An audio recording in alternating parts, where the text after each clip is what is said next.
Officers, आज हम 16 मार्च और साथ ही साथ जो संडे आपका गया है 15 मार्च, तो 16th एंड 15 मार्च के करंट अफेयर्स एमसीक्यू डिस्कस करेंगे। उनके आज के न्यूज़पेपर और कल के न्यूज़पेपर मिला के only the most important MCQs will be discussed. और काफी इंपॉर्टेंट इस साल के लिए, उस हिसाब से आपको देखना है। डेली जो एमसीक्यू सीरीज है उसको आप फॉलो कीजिए। मेजोरिटी ऑफ द थीम्स जो हैं, अगर आप अभी जब से हम सीरीज कंडक्ट कर रहे हैं अराउंड 3 महीने से, अगर आप पूरा आप रिवाइज कर लेते हो तो मान के चलिए मेजोरिटी करंट अफेयर्स उससे आपके हैंडल हो जाएंगे।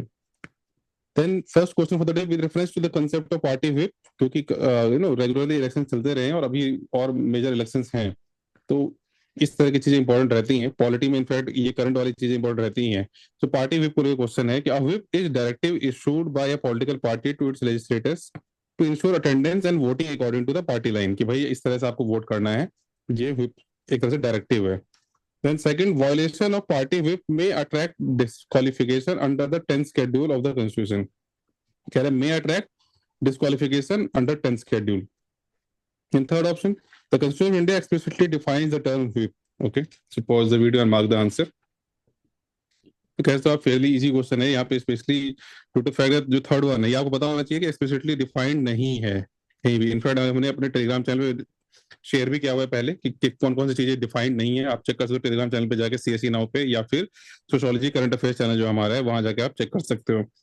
देन जो सेकंड है, ये एंटी डिफेक्शन लॉ का उसको इन्फोर्स करने का एक तरीका ये भी है कि आपको पार्टी ने डायरेक्शन दिया कि एक व्हिप इशू कर दिया, 1 लाइनर, 2 लाइनर, 3 लाइनर, कि भाई आपको वोट इस लाइन पे करना है आपको प्रेसिडेंशियल इलेक्शन में। मतलब मल्टीपल जो, जैसे कोई पार्टी आपका कोई बिल है तो उस बिल पे जो स्टैंड है पार्टी का वो है कि फेवर में देना है या अगेंस्ट में देना है। आपको बोला गया उनके अकॉर्डिंग वोट करने के लिए, आप अगेंस्ट करोगे उल्टा जाओगे तो उस केस में आप डिस्क्वालीफाई किए जा सकते हो। Second is correct, first is obviously correct कि एक डायरेक्टिव है, एक डायरेक्टिव इशू किया जाता है।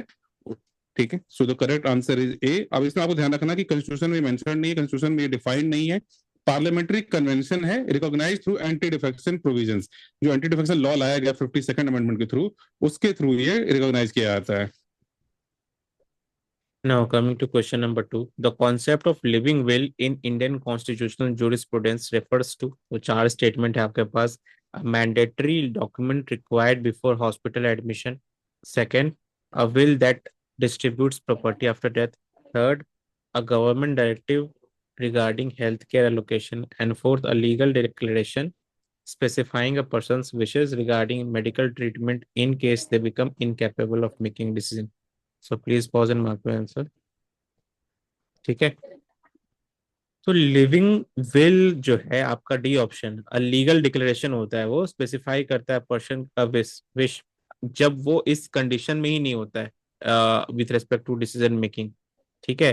एडवांस डायरेक्टिव कहते हैं, एडवांस डायरेक्टिव उसने दे दिया है कि अगर मैं डिसीजन लेने की कंडीशन में नहीं हूँ विथ रिस्पेक्ट टू ट्रीटमेंट, तो मेरे बदले कौन डिसीजन लेगा, वो लिविंग विल है। ठीक है।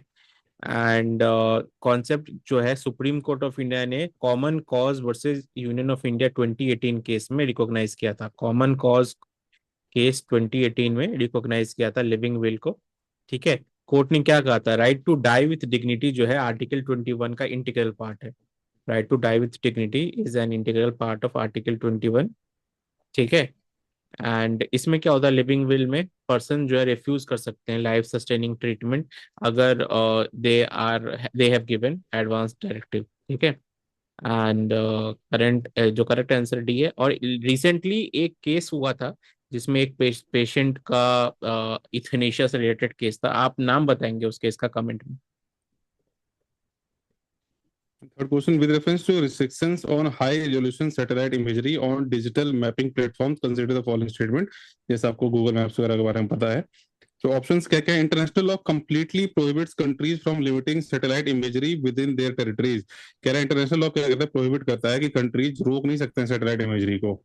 Second option, some countries restrict detailed satellite imagery due to national security concerns, कि नेशनल सिक्योरिटी के लिए कुछ कंट्रीज उसको रोकते हैं या रेगुलेट करते हैं।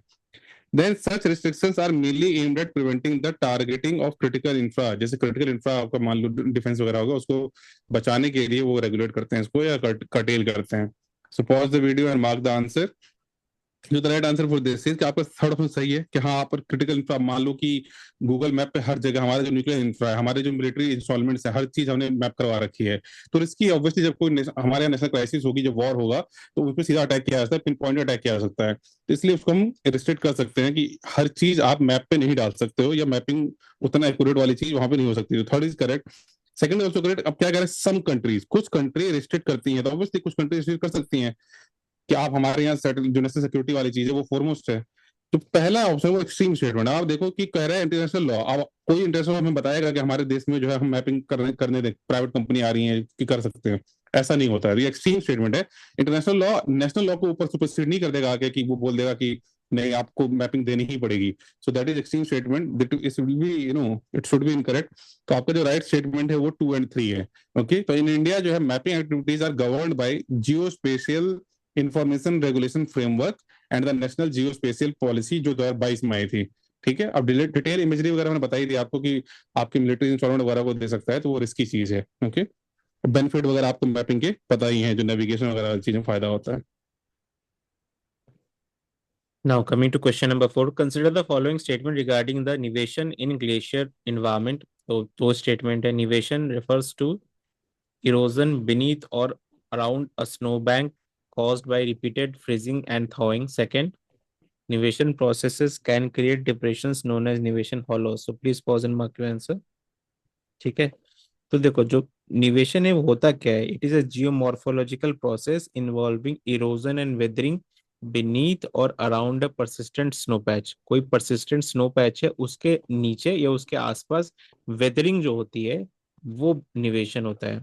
ठीक है, फ्रीज एंड थॉ साइकिल्स जो होते हैं स्नो के वो रिपीटेड होते हैं, कभी फ्रीज हो रहा है कभी थॉ हो रहा है, तो उसके कारण ये निवेशन होता है। ठीक है, एंड मैकेनिकल वेदरिंग होती है इसके कारण। एंड करेक्ट आंसर आपका सी बोथ 1 और 2 है। ठीक है, and over time process create shallow depression. जब निवेशन होते रहता है तो क्या होता है, एक शैलो डिप्रेशन क्रिएट होता है, उसको हम निवेशन हॉलोज कहते हैं, ये भी याद रखिएगा।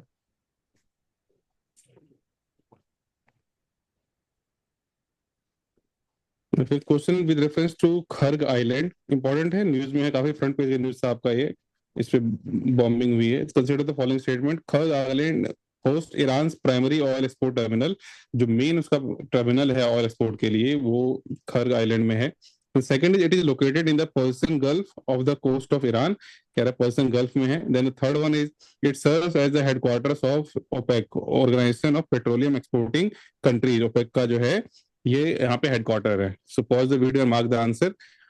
अब ऑर्गेनाइजेशन वाला अगर आपने पढ़ा होगा तो आपको पता होना चाहिए कि ये जो है, दिस वन इज इनकरेक्ट। आपका जो हेडक्वार्टर है इसका वो वियना में है। ओके, वो वियना में है, ना कि ईरान में। ठीक है, और जो पहला आपका थर्ड ऑप्शन आपका इनकरेक्ट हो गया। अब इन दोनों से ये सही है कि पर्सन गल्फ में है ये। और खर्ग आइलैंड जो है, इसका इंपॉर्टेंस इसीलिए कि प्राइमरी एक्सपोर्ट टर्मिनल है। वो कह भी रहे हैं कि जो आपका अगेन अब से जो ऑयल और एनर्जी क्राइसिस है ये बढ़ने वाला है। पास में भी जो ईरान इराक वॉर हुआ तो हमेशा इस पे अटैक का रिस्क ज्यादा रहा है। जो भी क्रिटिकल इंफ्रा होता है उस पर अटैक का रिस्क हमेशा ज्यादा रहता है। क्रिटिकल नोड है ये ग्लोबल एनर्जी सप्लाई चेन्स में। तो ये जो पूरा आपका मिडिल ईस्ट रीजन है, पूरा आपका मिडिल ईस्ट रीजन है, इसका जो मैपिंग वाला पार्ट है आप अच्छे से कर लो। ओके, इससे क्वेश्चन आपका आना ही आना है। बाउंड्रीज वगैरह, रिवर्स वगैरह, माउंटेन्स वगैरह, उसको आप अच्छे से कर लीजिएगा। So the right answer for this is कि पहला और दूसरा जो है वो करेक्ट है। Now, coming to question number 6, with reference to navigation with Indian constellation, consider the following statement. तो तीन स्टेटमेंट आपके पास। नाविक is India's regional satellite navigation system developed by the ISRO, Indian Space Research Organization. Second, Navik provides global navigation coverage similar to the US GPS system. Third, Navik provide accurate positioning services within India and up to about 1500 kilometer beyond its border. So please pause and mark your answer. तो देखिए यहाँ पे जो first आपका statement है, नाविक is India's regional satellite navigation system, ये सही है, इसरो ने डेवलप किया था। राइट, और ये रीजनल है। 7 सैटेलाइट होते हैं इसमें, 3 जियो स्टेशनरी होते हैं, 4 जियो सिंक्रोनस होते हैं। ठीक है, सिंक्रोनिसिटी जो होती है ना वो एक इवेंट टर्म अगर आप समझ के चलो याद करने के लिए, तो आप याद रख सकते हो कि 3+4 है, तो इवन वाला जो टर्म है 4 वो सिंक्रोनस है, यानी जियो सिंक्रोनस सैटेलाइट है, और 3 जियो स्टेशनरी है। ठीक है, दो तरह की सर्विस होती है इसमें, स्टैंडर्ड पोजिशनिंग सर्विस जो सिविलियंस के लिए होती है, और रेस्ट्रिक्टेड सर्विस जो मिलिट्री के लिए होती है। एंड 1500 किलोमीटर, ये यूपीएससी ने पूछा भी था, ये इंडिया और उसके 1500 किलोमीटर के अराउंड जो बॉर्डर है वहां पे नेविगेशन करता है, राइट। तो इसका जो सेकंड स्टेटमेंट है वो गलत है, नेविक प्रोवाइड्स ग्लोबल नेविगेशन नहीं, वो रीजनल है, नाम में ही रीजनल है तो रीजनल हो गया, और 1500 किलोमीटर है। तो करेक्ट आंसर हो जाएगा आपका A1 and 3 only. Seven question, with reference to high assays low enriched uranium, energy crisis हो रहा है तो मान के चलिए न्यूक्लियर एनर्जी पे क्वेश्चन आ सकता है आपका। Consider the following statement, so जो हेलियो है contains more than 90% uranium 235 and is therefore classified as weapons grade uranium, then helium contains a higher concentration of uranium 235 than conventional low enriched uranium used in many reactors. Then helium is often considered for advanced reactor designs and next generation nuclear technologies. Okay अगर आपने नहीं पढ़ा तो आप ये देखो इन दोनों में से एक के सही होने के चांसेस हैं। दोनों स्टेटमेंट क्यों क्रिएट करेगा अगर यूपीएससी इस तरह के स्टेटमेंट देता है, दिया हुआ है पास में इन फ्रंट यूपीएससी ने। अब यहाँ पे आपको देखना होगा जो सेकंड स्टेटमेंट है वो थोड़ा जनरल लेवल का लग रहा है, ये जो है ये more likely to be correct है कि इसके चांसेस जो है होने के ज्यादा करेक्ट हैं। Correct contains higher concentration of यूर, थोड़ा हायर कंसेंट्रेशन, हाई एसिड करके हायर कंसेंट्रेशन के चांसेस हैं, तो ये सही है। कंटेन्स मोर देन 90%, ये तो पूरा आपका न्यूक्लियर वेपन से भी वाली चीज होगी, बहुत ज्यादा एनरिचमेंट हो गया, ये नहीं होता। इसके लिए क्या होता है 5 से 20%, नॉर्मल से थोड़ा ज्यादा होगा, एनर्जी के लिए है नॉर्मल से थोड़ा ज्यादा होगा। Second is correct, third is correct कि एडवांस वाली चीज जो है जो स्मॉल रिएक्टर्स वगैरह है उस पर भी फोकस कर रहे हैं। फर्स्ट वन है जो आपका वो इनकरेक्ट है। वेपन्स वाले में जो जैसे मैंने कहा कि वेपन्स वाले में 90% इस लेवल का होता है, ओके। अब इसमें है क्या कि हायर इन्वेस्टमेंट करता है, वो अलाउ करता है longer fuel cycles, improved efficiency होती है, जो रिएक्टर का कोर होता है वो स्मॉलर हो सकता है। तो जो आने वाले टाइम में जो हम स्मॉल मॉड्यूलर रिएक्टर की बात कर रहे हैं उन सब में इनका बेनिफिट है, यूटिलाइजेशन है। तो हेलियो जो है उसमें यूटिलिटी उसकी काफी होगी। इन्वेस्टमेंट इसका 5 से 20% के आसपास ही है, इतना नहीं है, एक्सट्रीम स्टेटमेंट है ये, तो आप इसको हटा सकते थे। Right answer is C 2 and 3। ठीक है, so on that note thank you everyone, do like share